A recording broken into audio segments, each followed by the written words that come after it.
Hello guys, good evening. Welcome back to my channel. আমার চ্যানেলে তোমাদের সবাইকে স্বাগতম। তোমরা সবাই কেমন আছো? আমি খুব ভালো আছি। তো কচুর ছড়া কে কে পছন্দ করো? আমার তো খুব প্রিয়। কচুর ছড়া ভর্তা দিয়ে কিন্তু এক থালা গরম গরম ভাত খাওয়া যায়। চিংড়ি মাছ দিয়ে তো ভর্তা করলে তো আরও খুব টেস্ট। তো যাই হোক, আমার কাছে তো চিংড়ি মাছ নেই, তো কচুর ছড়াগুলো আজকে অন্যরকমভাবে আমি ভর্তা করব।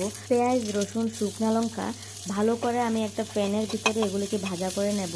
আর সুন্দর করে মচমচ করে কিন্তু শুকনো লঙ্কাগুলোকে ভাজতে হবে, যাতে একটু সুন্দর করে এগুলিকে গুঁড়ো করে নেওয়া যায়। আর আমি সুন্দর করে হাত দিয়ে এগুলিকে গুঁড়ো করে নিলাম। গুঁড়ো করে কিন্তু আমি ভালো করে তো গুঁড়ো হবে না, আড়া ভাঙ্গা থাকবে।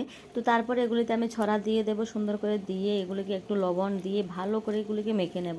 মেখে নিয়ে একটু সরষের তেল দিয়ে একটু সময় রেখে দেব।